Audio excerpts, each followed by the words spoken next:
খাদ্যমন্ত্রী doctor Abdur Razzak Italy প্রবাসী বাংলাদেশিদের দেয়া এক সংবর্ধনায় বিরোধী দলীয় নেত্রী খালেদা জিয়ার সাম্প্রতিক বক্তব্যের জবাবে বলেছেন, দেশে কোনো দুর্ভিক্ষ নেই। দুর্ভিক্ষ থাকতে পারে খালেদা জিয়ার সাবেক মন্ত্রী আর তাদের পালিত পশু খাদ্যের।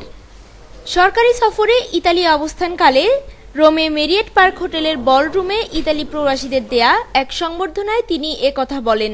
বাংলাদেশের দুর্ভিক্ষ নাই, দুর্ভিক্ষ যদি থাকে খালেদা জিয়ার মন্ত্রীদের, যাদের এই কুমিরের খামার ছিল, হরিণের খামার ছিল, ঘোড়ারে বিস্কিট খাওয়াইতো রিলিফ বিস্কিট।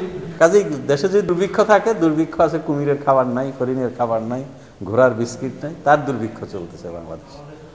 খাদ্যমন্ত্রী বলেন, বলা হয় আমরা নাকি জিয়া পরিবারকে ভয় পাই।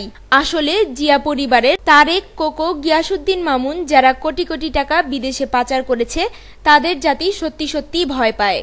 কাজে আমরা তাদেরকে দেখে ভয় পাই, যে জিয়ার পরিবারের সন্তানেরা, জিয়ার পরিবারের সদস্যরা লক্ষ লক্ষ টাকা এদেশ থেকে দুর্নীতি করে পাচার করেছে। কাজে তাদের দেখে আমরা ভয় পাই, জিয়া পরিবারকে দেখে কেন ভয়? জাতি ভয় পায়। আওয়ামী লীগের মেয়াদ উত্তীর্ণ সকল কমিটির সম্মেলন দেয়া উচিত বলে মন্ত্রী মনে করেন।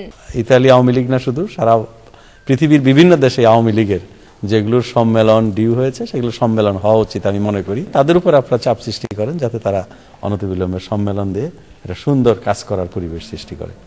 সংবর্ধনা সভায় আওয়ামী লীগ নেতা জিএম কিবরিয়া, হাজী ইদ্রিস ফরাজি, আলমগীর হোসেন, মোহাম্মদ লিটন মোল্লা, এমেরব মিন্টু সহ আরো অনেকে বক্তব্য রাখেন। প্রবাসী বাংলাদেশিরা মন্ত্রীকে ফুল দিয়ে বরণ করেন। সংবর্ধনা সভায় শাহ আলম, নুরুন নবী, মাসুম মিয়া, ফাহমিদা সুলতানা সহ দলীয় নেতাকর্মীরা উপস্থিত ছিলেন। রোববার সকালে বাংলাদেশের উদ্দেশ্যে রোম ত্যাগ করার কথা রয়েছে খাদ্যমন্ত্রী আব্দুর রাজ্জাকের। Jumana Mahmud, Bangla TV news, Rome, Italy.